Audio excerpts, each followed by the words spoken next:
c'est vrai que pour les vendredis de la colère, c'est la première fois où on a décidé vraiment de se mobiliser, et aussi parce que depuis quelques jours, il y a une coordination des lieux occupés en Auvergne-Rhône-Alpes qui s'est mise en place, qui se peaufine petit à petit aussi. C'était l'occasion aussi, comme on est tous sur une même ligne de revendication, de se mettre en mouvement aujourd'hui. Il y avait cette envie qui a été portée par notamment des étudiants en art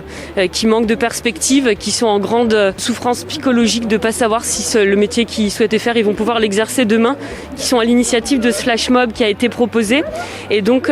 nous, autres membres du collectif, déjà dans la vie active, on a souhaité s'y associer avec une forme non violente qui est le dying comme ça, mais qui est assez symbolique à nos yeux, surtout de le faire dans cette file d'attente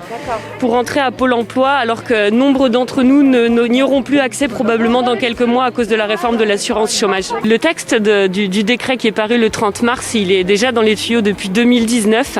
Les deux gros points qui sont problématiques, ils concernent notamment le nombre d'heures qu'il faut avoir cumulé pour accéder à l'assurance chômage, et qui aujourd'hui est recalculé. Autrefois, il fallait justifier de 4 mois d'activité, c'est 6 mois aujourd'hui. Et puis, dans un deuxième palier, il y a aussi le calcul de l'indemnité journalière qui est calculé différemment et qui aujourd'hui va réduire et va impacter énormément sur le montant des indemnités qui sont touchées quand on est chômeur. Alors les revendications sur lesquelles on s'appuie pour l'instant, elles sont en lien avec celles qui ont été proposées par le collectif de l'Odéon et qui sont maintenant soutenues par la majorité des lieux occupés en France. Donc la première, c'est le retrait définitif de la réforme de l'assurance chômage, la prolongation de l'année blanche et son élargissement à tous les précaires et les intermittents de l'emploi, le baisse du seuil d'heure minimum d'accès à l'indemnisation chômage, notamment pour les primo-entrants et ceux qui sont en rupture de droit, avec des mesures dédiées aux jeunes, un plan massif de soutien à l'emploi dans le secteur culturel et dans tous les secteurs impactés par la crise,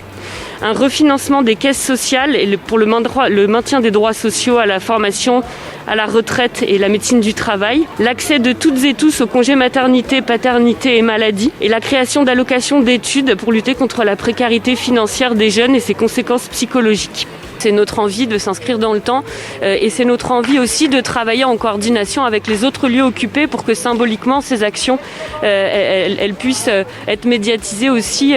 en montrant que voilà, on n'est pas tous chacun dans notre coin à faire nos petites choses. On peine à se faire entendre au niveau national à travers les médias et donc on est vraiment dans une démarche à se dire que voilà, maintenant on se coordonne. Il y a des lieux occupés qui sont là depuis un mois, il y en a qui sont là depuis quelques jours. Donc on travaille activement à essayer de mettre en place des choses coordonnées pour avoir encore plus de poids symboliquement.